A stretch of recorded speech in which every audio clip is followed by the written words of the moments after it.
जयराम महतो रिजवान को दगा के लिए याद नहीं करेगा। मैं रिजवान भाई को संघर्ष के लिए याद करूँगा। बाकी वो जहाँ रहें, खुशहाल रहें। बस एक टीस रह गई, एक मलाल रह गया कि जाना ही था, हाथ छोड़ना ही था तो नॉमिनेशन से पहले छोड़ देते। मैं किस पे विश्वास करूँ? जयराम महतो इस छोटी सी आयु में बहुत कुछ सहा है, आगे भी सह लेगा। अपने नम आँखों को छुपाकर वो मुस्कुरा के बात कर लेगा, लेकिन रिजवान क्रांतिकारी को बद्दुआ नहीं देगा। दो क्रांतिकारी, एक रिजवान और दूसरा जयराम, कहने वाले, साथ में डायलॉग मारने वाले दोस्त आपको दगा देके चले गए और ऐसे समय में दगा देके चले गए हैं जहाँ से जयराम अकेले आंसू भी रोएगा तो उसका दिल नहीं भर सकता। नहीं, आपने सही कहा। बगोदर सीट को मैंने उनको प्रेफ़र किया था, इसलिए चूँकि वो उन्होंने 1 साल तैयारी किया था बगोदर से। जब वो जेकेएमएम बनाए थे, उस समय वो बगोदर से ही तैयारी कर रहे थे। फिर अचानक पता नहीं उनको कहाँ से ये आइडिया आया या फिर किन लोगों ने उनको हिंट किया कि वो कांडे चुनाव लड़ेंगे, हॉट सीट लड़ेंगे, जहाँ मुख्यमंत्री की अर्धांगिनी हो, राज्य लेवल पे। उनका ख्वाहिश था हाँ, उन्होंने ही मुझे कहा था। मैं कांडे के लिए कैसे सोच सकता हूँ? कि इसका मुस्लिम में पकड़ नहीं था, महतो लोग ही, जयराम महतो जैसे लोग और कुर्मी समुदाय के लोग ही इनको बड़ा नेता बना दिया। ये सत्य है, सत्य से नकार नहीं सकते हैं। ये अगर जाना ही था, तो नॉमिनेशन से पहले चले जाते। ये तो वही कहानी हुई ना अनिल भाई, कि आपने शादी का कार्ड छपवा दिया है और निकल गए। अरे आपको नहीं मर्ज़ी थी, आप अपनी मर्ज़ी से विवाह करते, लेकिन शादी का कार्ड नहीं छपवाना था। तो वही भाई साहब को यही था कि नॉमिनेशन से पहले जाना था। कम से कम वहाँ हम अपना प्रत्याशी तो दे सकते थे। रिजवान आपके खिलाफ आके बेरमो अगर प्रचार करते हैं क्योंकि वो मुस्लिम बहुल इलाका है, तब तो फिर आपके लिए बड़ा डैमेज वाला स्थिति है। डैमेज नहीं हो। एक बार दगा दे दिए, दूसरा दे दिए तो एक्सेप्ट कर लिया, फिर से अगर आ जाएँगे रिजवान तो क्या कहिएगा? दो क्रांतिकारी, एक रिजवान और दूसरा जयराम, कहने वाले, साथ में डायलॉग मारने वाले दोस्त आपको दगा देके चले गए और ऐसे समय में दगा देके चले गए हैं जहाँ से जयराम अकेले आंसू भी रोएगा तो उसका मतलब दिल नहीं भर सकता है। नहीं, आपने सही कहा। कल जब मैंने सुना, तो सबसे पहले हमने अपने सारे कार्यक्रम को कैंसल कर दिया और हमें लगता है कि आज मनसा पूजा के बाद हम पहली बार घर गए हैं। अपने सारे साथियों को जो फ़ोर व्हीलर में हम गए थे, फ़ोर व्हीलर को हम आधे रास्ते से घुमा दिए। हम घर से बाइक मँगाए बुलेट। हम बोले नहीं आज किसी के साथ हम नहीं जाएँगे, आप लोग अपना घर चले जाइए और सही बात है हम बुलेट मँगाए, बुलेट में बैठ के घर गए। कमरे को बंद किए और आँखें गीली थी। इसलिए गीली थी कि सवाल यही है कि आज मैंने अपने शरीर को गला दिया। मैं किस पे विश्वास करूँ? आज यही रिजवान दा हालाँकि उनको मैं फिर यही कहूँगा कि मैं उनको दगाबाजी के लिए याद नहीं करूँगा, मैं उनको संघर्ष के लिए याद करूँगा, उन्होंने संघर्ष किया है। आज मुझे भी वो दिन याद आता है कि जब मैं वो तेतुलमारी के अपने मोहलेडी गाँव में थे। पहली बार आज से 2.5 साल नहीं लगभग पौने 3 साल पहले, उससे भी ज़्यादा 2-3 महीना कम कहिए कि 3 साल पहले मैंने उनको कॉल किया और उनको मैं अपने मामा घर लेके आया, क्योंकि उस समय हम लोग को मीडिया कवरेज नहीं करती थी। उस समय एक जितेंद्र ब्लॉग थे और रोहित ब्लॉग थे। उसके अलावा कोई ऐसा विषय राजकुमार मंडल जी थे कभी-कभी और राहुल मोदक जी थे। उसके अलावा बहुत कम ही ऐसे चैनल्स हैं जो हम लोग को दिखाते थे। तो मैंने मेरा पेज का चैनल वो ठीक-ठाक चलता था, अच्छा व्यूअर्स था। कोई भी हम स्टेटमेंट देते थे वो लगभग 1 लाख, 1.5 लाख, 2 लाख तक 1 दिन में पहुँच जाता था। तो पहली बार उनको हम मामा घर बुलाए, हम मामा घर में रहते थे, मामा घर का नाम आमडी है। रिजवान भाई को खाटी पे बैठाएँ और उसका हम शीर्षक भी दिए थे कि खाटी में बैठकर खाटी मुसलमान को सुनिए 1932 के खतियान पे। वो मेरा पेज था, वो चैनल भी नहीं था। नहीं उस उनसे पहले तक रिजवान जी को किसी चैनल ने भी कवरेज नहीं किया था। मैंने खुद उनको अपने पेज पे लाए कि रिजवान भाई आप बोलिए। तो फिर उन्होंने बोले और वो वीडियोज़ हमको लगता है एट ए टाइम 80,000 व्यूअर्स ने देखा और समय आते-आते शायद लाखों पार हो गया था। तो मैंने उनको स्वयं निमंत्रण दिया था कि इस आंदोलन में आप मेरे साथ चलिए, वो चलें, बहुत अच्छा चलें। बीच में फिर वो अपना जेकेएमएम कुछ बनाए। हाँ, उसके बाद उन्होंने अपने समुदाय को गोलबंद किया और फिर वो हमारे साथ आए। बाकायदा हम ही उनको लेकर आए। तो उस समय भी तो कटे हुए नज़र आ रहे थे जब जेकेएमएम बनाए, उस समय भी आपने मर्ज कर दिया। हाँ, वो उस समय भी उसके बाद हमने उनको लाया और यही कहा कि लोकसभा के चुनाव में आप हमारे लिए मेहनत कीजिए, विधानसभा का चुनाव आप तो लड़ेंगे ही लड़ेंगे।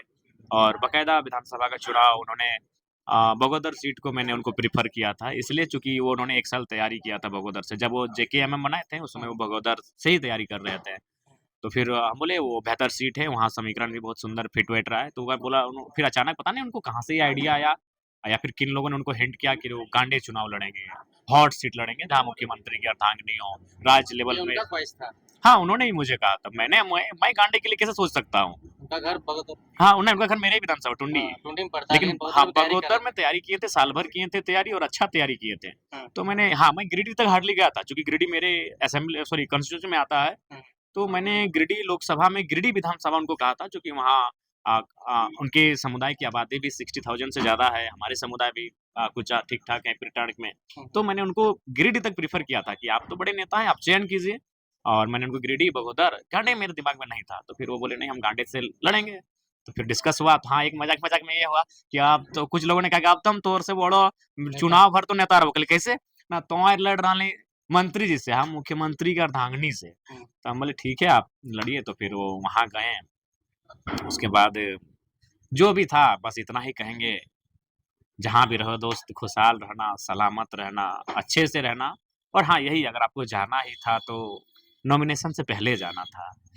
मतलब मतलब वो पार्टी के लिए डैमेज कर दिया। हाँ, बिल्कुल उनको नहीं बुरा कहेंगे, मेहनत किए हैं। इतना जयराम महतो इस छोटी सी आयु में बहुत कुछ सहा है, आगे भी सह लेगा। अपने अपने नम आँखों को छुपाकर वो मुस्कुरा के बात कर लेगा, लेकिन रिजवान क्रांतिकारी को बद्दुआ नहीं देगा। लोग कहते हैं कि इसका मुस्लिम में पकड़ नहीं था, महतो लोग ही जयराम महतो जैसे लोग और कुर्मी समुदाय के लोग ही इनको बड़ा नेता बना दिए हैं। बाकी ये उनका सत्य है, ये भी सच्चाई है, इसमें आप नकार नहीं सकते हैं, चूँकि आज उनको जो भी उनके व्यूअर्स भी हैं, वो मैक्सिमम जो है हमारे समुदाय से ही हैं।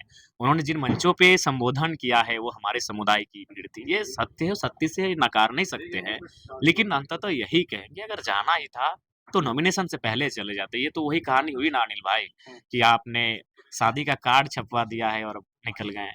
अरे आपको नहीं मर्ज़ी थी, आप अपनी मर्ज़ी से विवाह करते, लेकिन शादी का कार्ड नहीं छपवाना था। तो वही भाई साहब को यही था कि नॉमिनेशन से पहले जाना था, कम से ले कम वहाँ हम अपना प्रत्याशी तो दे सकते थे। सही बात है, लेकिन कहीं न कहीं आपके लिए भी वो जेल गया जिस दिन लोकसभा का आपका नॉमिनेशन था, उनको उठा बिल्कुल, कर के ले गया। आदर इसीलिए मैंने कहा कि मैं उनको दगा के लिए याद नहीं करूँगा, मैं रिजवान जी को संघर्ष के लिए याद करूँगा।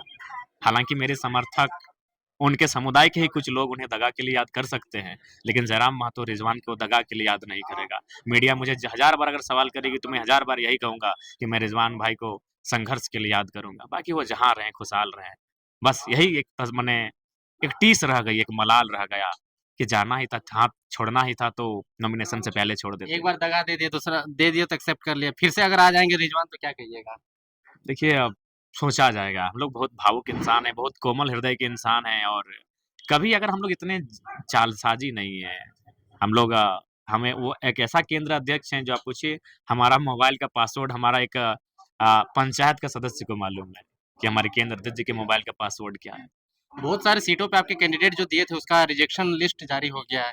उस पर आप लोग क्या करेंगे? वहाँ पे तो आप कैंडिडेट आप दे नहीं सकते हैं। हाँ, वहाँ पे हम लोग किसी को समर्थन दे देंगे कि कोई समर्थन से चुनाव लड़ेंगे, उनका जो भी सिंबल होगा, उस सिंबल को हम लोग समर्थन दे देंगे। बेरमो में क्या स्थिति है? अगर रिजवान आपके खिलाफ आके बेरमो में अगर प्रचार करते हैं क्योंकि वो मुस्लिम बहुल इलाका है, तब तो फिर आपके लिए बड़ा डैमेज वाला स्थिति नहीं, हो जाएगा। डैमेज नहीं होगा। डैमेज नहीं होगा, वो स्वागत है, वो डुमरी आएँ, बेरमो आएँ, कोई दिक्कत नहीं। अगर वो मेरे खिलाफ भी बोलते हैं तो हम उनको, क्योंकि उन्होंने संघर्ष किया है, हमारे लिए बहुत मेहनत किया है, लेकिन होता है पता नहीं उनको शायद फ्यूचर जो होता है वो एक दूरदर्शिता की सोच शायद नहीं देख पाए दूर तक जयराम महतो को। वो काफ़ी कुछ पल के लिए चले गए और वो जहाँ गए, हेमंत सोरेन तो अस्थायी नेता थे। आज अगर उनको ज़रूरत थी तो जयराम महतो की ज़रूरत थी। हेमंत सोरेन अस्थायी नेता हैं, 3 बार के मुख्यमंत्री हैं। उनके जाने, रिजवान जी के हेमंत के पास जाने या ना जाने से कोई फ़र्क नहीं पड़ेगा। लेकिन अगर जयराम महतो के साथ रहते तो बहुत फ़र्क पड़ता। लेकिन एक ख़ैर वो दूरदर्शिता की कमी दिखी उनमें और वो चले गए। जहाँ भी जाएँ खुशहाल रहें, सलामत रहें।